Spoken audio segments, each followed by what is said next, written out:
to show you right now what that fire looks like. What you're seeing is all smoke from the past hour. There is no cloud right there. That is all smoke coming from this 1,200 acre forest fire. Now, when we got here just about an hour and a half ago to set up our shot, you could barely see smoke over the mountain ridge. Well, it has significantly grown since then. They don't know what reignited this wildfire, but we are told that is what it is. It is a reignition. I asked if it's grown since this morning's 1,200 acreage. And you keep talking about the temperature. We found the coldest people here, right up there. They are the ladies who are dancing on the bar in a bikini. Part of the entertainment, New Year's Eve on the Fremont Street Experience.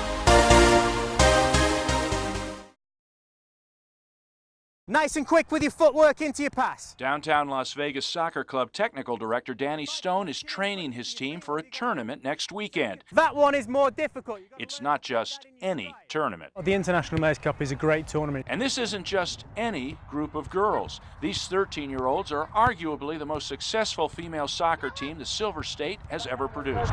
They get to showcase their skills on an international stage next weekend here in Las Vegas. As Sig Rogich middle schooler Alexis Lloyd puts it, there's definitely a lot more competition in Mayor's Cup, and that's what we like to play because it makes us better as a team. So do hard practices like this. Don't stop the ball, keep the ball rolling. Troy Holloman, Silvestri Middle School. It's really exciting to go to the Mayor's Cup. We practice like 4 times a week, so we've been doing a lot of preparation for it. Earlier this year, the downtown girls came within a penalty shoot-off of playing for a national championship that no Nevada team has ever won.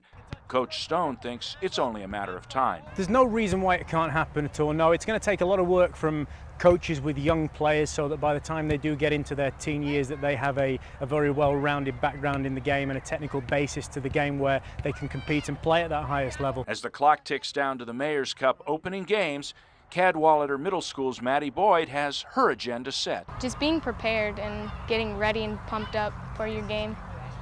Will you be ready? Yes, I definitely will. Don't bet against these girls achieving their goals. Jerry Brown, News 3.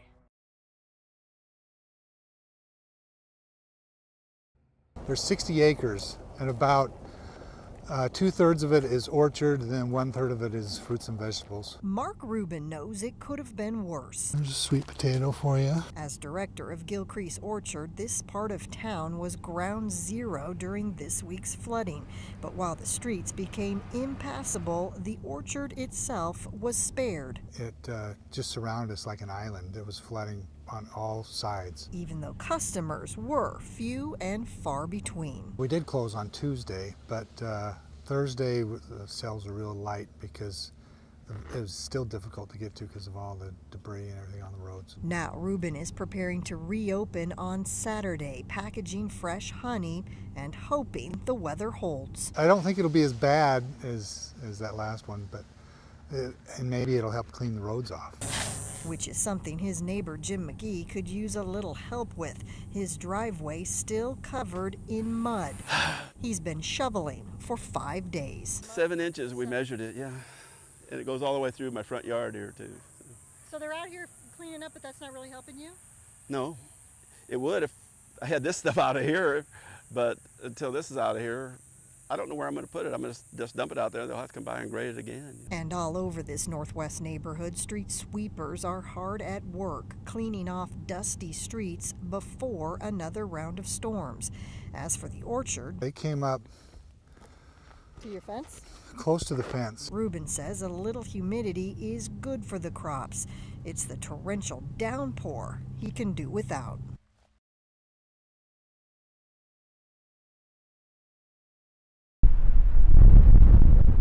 Than we thought.